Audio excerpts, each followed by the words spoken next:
The year is 2000. The dot-com bubble has just burst. Trillions of dollars evaporated into thin air. The NASDAQ dropped 80%. People who had been bragging about their brilliant stock picks at dinner parties were suddenly wiping away tears, quietly selling their positions at a massive loss. And somewhere, in a quiet room, a boring investor who didn't even know how to read a stock chart just left their automatic transfer running. Every single, month. Today, we are going to look at what actually happened to that investor through three of the most brutal financial disasters in human history. The numbers will genuinely surprise you. The three crashes. We are going to dissect each catastrophe the exact same way. What happened, how bad it actually felt, and what the apex investor, the one doing absolutely nothing but automated index fund investing, ended up with on the very other side. Let's begin. Crash number one, the dot-com bust. From the year 2000 to 2002, the 90s were intoxicating. The internet was a shiny new toy. Every company with a dot-com in its name was suddenly worth billions. Pets.com, Webvan, Cosmo.com. None of them made a single dollar in profit. All of them were valued like they would rule the world. Then, reality arrived. Between March 2000 and October 2002, the S&P 500 index fell 49%. Nearly half of the wealth on the American stock market, gone. It took 7 long years just to recover. 7 years. Now, here is what the apex investor did during those dark 7 years. Absolutely nothing. They kept investing $300 every single month, automatically. While the market was bleeding, they were buying shares at absolute discount prices. While the media was screaming about the literal death of capitalism, they were quietly accumulating wealth. By the time the market fully recovered in 2007, the apex investor had not just recovered their losses. They possessed significantly more shares than they started with, at a drastically lower average cost. This is dollar cost averaging, working exactly as designed. Crash number two, the financial crisis. 2008 to 2009. This one felt entirely different. This wasn't just tech companies on a screen. This was systemic collapse. Banks, mortgages, the foundations of global finance. Lehman Brothers collapsed overnight. Bear Stearns vanished. The government had to step in with trillions to save institutions that had existed for over a century. The S&P 500 dropped 57% between October 2007 and March 2009. 57%. If you had $100,000 invested, you watched it become $43,000. On paper, the panic was real. Entire retirement accounts were completely destroyed. Millions of people pulled their money out at the very bottom and swore they would never trust the stock market again. And the apex investor? They just let the automatic transfer run. Here is the only number that matters. Someone who invested $300 per month from January 2008 through December 2012. Through the absolute worst of the crash and the agonizingly slow recovery, ended up with far more capital than someone who paused their investments to wait for things to feel safe again. The people who waited for certainty missed the recovery entirely. The market hit new all-time highs by 2013, and it never looked back.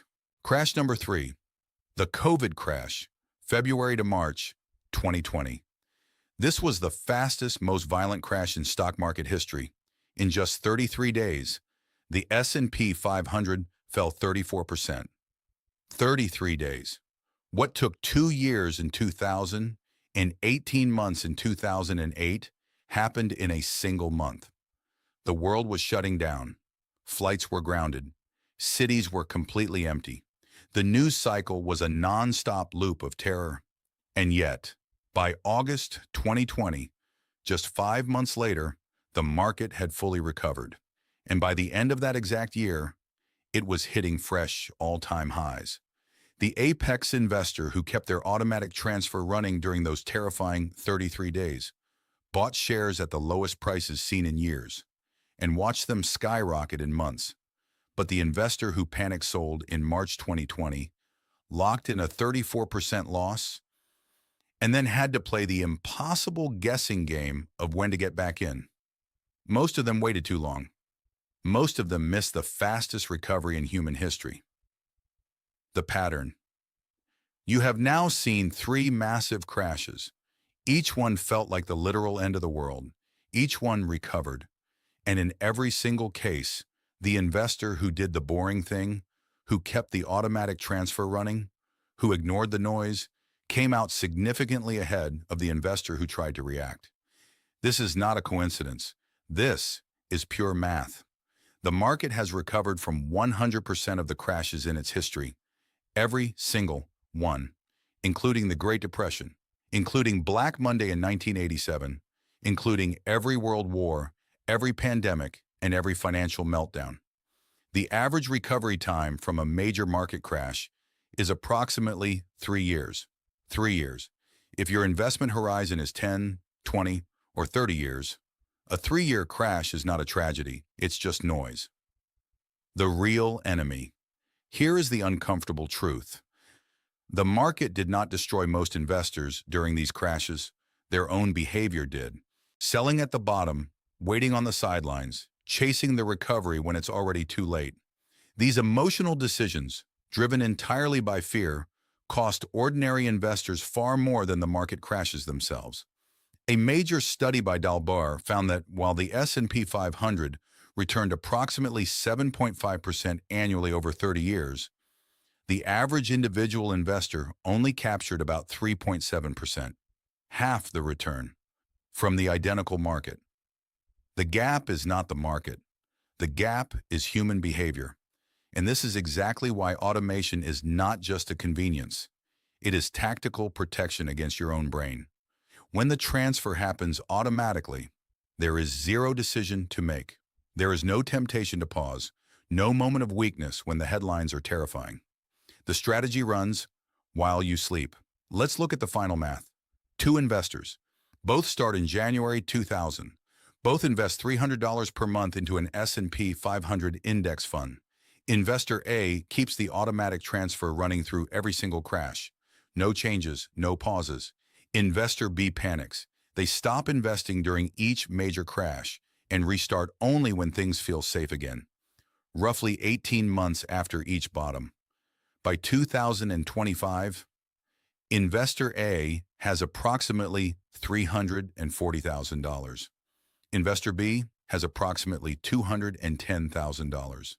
Same starting point, same monthly amount, same fund.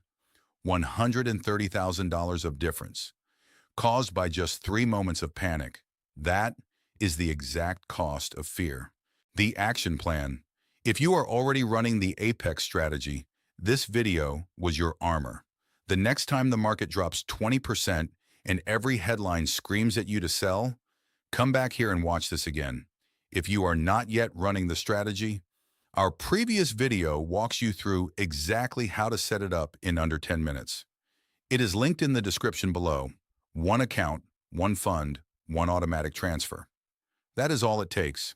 Next week, we are going to answer the question I get asked more than any other. What do I do if I am starting late? Whether you are 35, 45, or 55 and feel like you missed your window, the math has something incredibly urgent to tell you. Subscribe so you don't miss it. And if this video helped you understand why staying the course actually works, hitting the like button takes 1 second and it means everything for a channel like this.